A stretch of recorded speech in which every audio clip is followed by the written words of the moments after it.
We really hope you do, since today we are coming back to it. However, this time we will be taking a longer journey through various art eras with one of the heroes from the 60s. Someone who was indeed an iconic artist throughout his whole life. Someone who started building his career path very young and finished strong during his last years of life. We are going to be talking about Rick Griffin. Today, we will accompany him looking into the highlights of his career and life.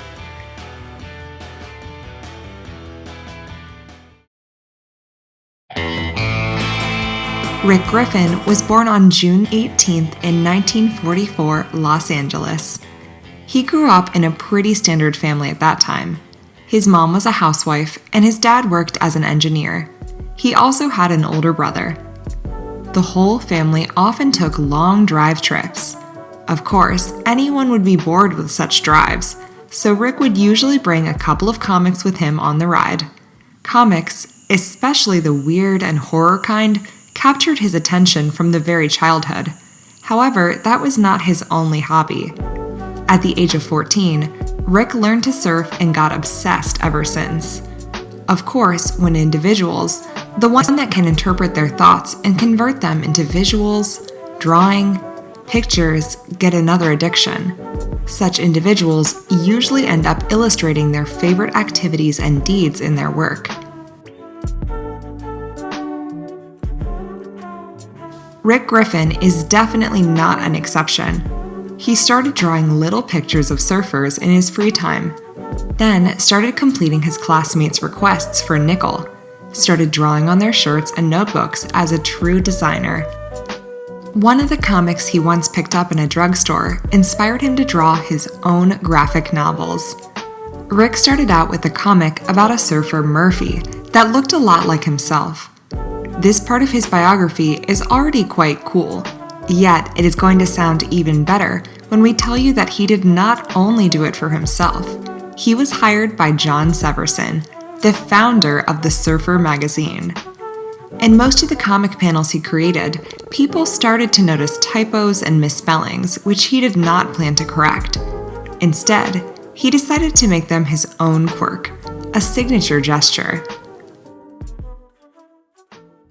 His father always disapproved of Rick's career and lifestyle choices, so in the beginning of the 1960s, at the age of 18, Rick escaped his home. However, that night turned out tragically. He got into a horrible car accident and was brought to a hospital. He survived, but was left with a highly damaged eye and plenty of scars. This affected his career, and the cheerful and innocent Murphy character of his turned into something deeper and darker. After all, he decided to attend art school. From that moment, Rick became more involved in art and artistic life. In 1966, he participated in multiple events that were connected to tasting drugs. Rick met his future wife, and they moved to San Francisco when she became pregnant. There, both of them met the colleagues that we've mentioned in our previous video: Stanley Mouse, Wes Wilson, and Alton Kelly. They also met Bob Seidemann, the photographer. Later on, Victor Moscoso joined in, and all of them created the Berkeley Bonaparte, starting to create amazing psychedelic posters. While working together, the iconic group started meeting the bands backstage. This gave Rick Griffin more motivation, orders, and artistic freedom, letting him create one of his best works. The poster he created for the Grateful Dead was unbelievably successful, so he continued moving in this direction. During this era of his life, Rick got to design some details for the Rolling Stone magazine and participate in Zap Comics. In the 80s, he got to create many things like posters and album covers for The Cult, The Grateful Dead, pieces for The City magazine, and many more. They were quite successful, so you might actually recognize them. Rick's career was going great until the end of his life. He died at the age of 47, tragically injured in another car accident.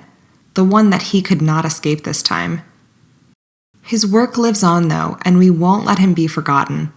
A talented artist and an astonishing surfer is always going to be in our core memories. We hope today you've learned about how amazing Rick Griffin was, and will also cherish the art he left, maybe even using it as inspiration.